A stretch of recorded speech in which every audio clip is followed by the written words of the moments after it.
Today we're making my best banana bread. On March 18th, I uploaded my TikTok video sharing my best banana bread, and you guys just crushed it. You are making my recipe, you're sharing your photos with me, you're sharing the banana bread with your family and friends, and it couldn't be any more satisfying to me to know that you are baking and you are thriving and really enjoying this. And you know, you're total rock stars, and I am so proud of you. So today I wanted to make this video because there are a few tips, tricks, and foolproof little secrets that you should know on how to have successful banana bread every single time, no matter whose banana bread you're making. So grab your aprons, let's bake.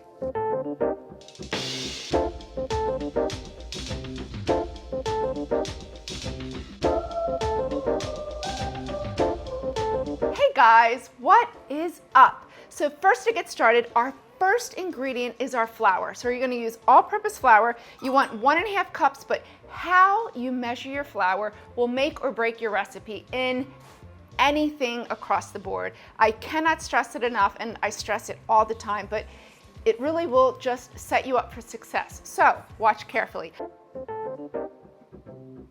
If you're using measuring cups, you just want to spoon the flour right into the measuring cup, and with a flat surface, sweet, best way to measure. The most accurate way to measure, you're going to use your food scale, 189 grams. And into that same bowl, 1 teaspoon baking soda. Give it a whisk, that way it all combines. Sift the flour. That's to ensure that you have no little lumps. Now, because I use kosher salt in my kitchen, I only use kosher salt. I don't use table salt.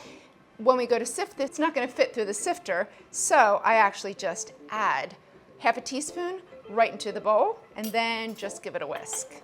Kosher salt or table salt will work the same in this recipe. We're going to set this aside and cream our butter. Fit your stand mixer with the paddle attachment, and then we need 3/4 cup of unsalted softened butter. Do not melt it. It totally changes the texture of the banana bread. 1 cup packed light brown sugar. And then you just want to cream them together for about 2 minutes, medium speed. And then from time to time, you just want to scrape down the edges so that way everything incorporates. And that dimple at the bottom of the bowl, you also want to get under there too, because sometimes things get stuck under there. All right, so you need 2 eggs, and we're going to add them one at a time right into the bowl. In my recipe, I call for 3 to 6 bananas, 1.5 cup to 3 cups mashed. And basically because I don't want to throw out my bananas. So really important, your bananas are super important. This is the type of banana you want. You want brown spots on there. It's developed a nice concentrated sugar. It's going to make for the best banana bread. If you go out and buy brand new bananas and try to make banana bread, not going to happen. It's not nearly going to be the same.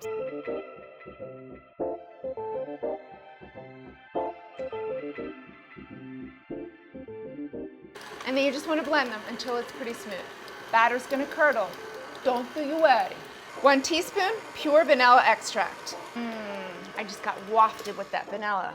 You know what would be good in here? A little bit of rum. You could nix the vanilla and add a little rum.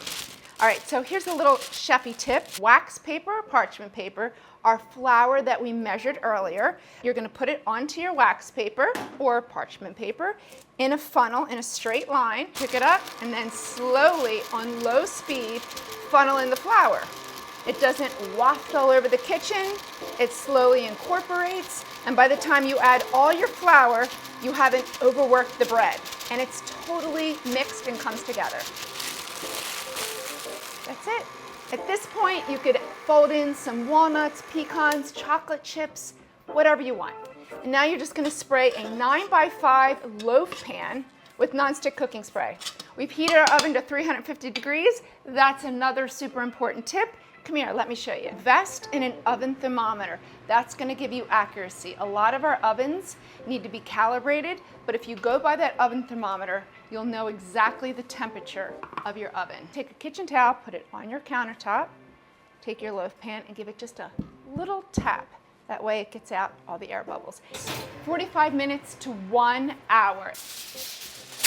Chefy tip, take a piece of foil, and if your banana bread is not quite cooked, but yet it's browned on the top, you're gonna tent the top with aluminum foil, and that way it prevents the top from further browning, but it will continue baking on the inside, probably about another 10 minutes. Yes, banana bread. So good, smells insane. So you want to let it cool and set on a cooling rack for about an hour. Don't tear into it right now. It's going to fall apart. It's way too hot to eat. I know I taste in all my videos, but I'm not going to taste. You taste. Tell me what you think. Comment in the comment box below.